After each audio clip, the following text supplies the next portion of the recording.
अस्सलाम वालेकुम जी। आज हम जा रहे हैं लाहौर से दुबई एमिरेट्स EK-625 पे और हम आज रिव्यू करने लगे हैं आपके लिए एमिरेट्स में मिलने वाला खाना।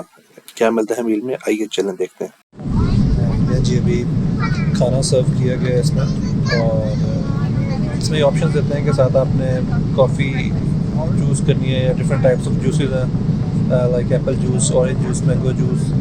और ये कि मैंने इसमें कॉफ़ी सेलेक्ट की है। कॉफ़ी के साथ ये कंडेंस मिल्क के 2 बैग्स हैं और ये हमारा मेन कोर्स है। इसको ओपन करते हैं। इसमें भी ऑप्शन थी कि बीन्स आपको चाहिए या आपको लैम्प मील चाहिए, तो इसमें ये मैंने चूज़ किया।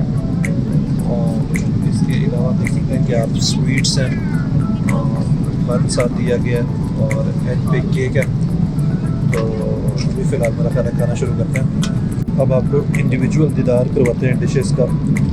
ये आप देख सकते हैं एक ये डिश है और जो सेकंड ऑप्शन थी हमारे पास चूज़ करने की वो ये थी। अगर हम 2 बंदे थे तो हमने 2 डिफरेंट मील्स जो है वो सेलेक्ट की ताकि एक डिफरेंट वैरायटी जो है वो हो जाए। साथ I think this is type of yogurt और ऊपर जैम इसमें जो है वो लग रहा है। बस जनाब ये स्वीट डिश है और ऊपर बहुत अच्छी टॉपिंग की हुई है, तो बाकी ये कि खा के लगेगा पता। तो ये इसमें आपको different sugar, brown sugar, butter, ये आपको इस पैक में मिलता है। अच्छा जी, इसमें डिफरेंट जो है चीज़ें जिस तरह से मैंने बताया आपको पहले, टेस्ट इसका जो है वो बहुत ज़बरदस्त है। स्पेशली ये जो डिश है इसमें आपका I think mince meat lamb जो है इन्होंने इसके अंदर कवर किया हुआ है और ये बाहर सारी जो है ये एग की कोटिंग है। साथ ये कबाब है और टेस्ट में कहूँगा नो डाउट बहुत अच्छा टेस्ट है। सेकंड डिश है वो रिव्यू करेंगे। इसमें आप देखें कुछ बारबेक्यू आइटम्स हैं और ग्रिल्ड चिकन है, प्लस ये छोटी सी पराठी है, तो साथ ही ग्रेवी है। Let's see, it's okay.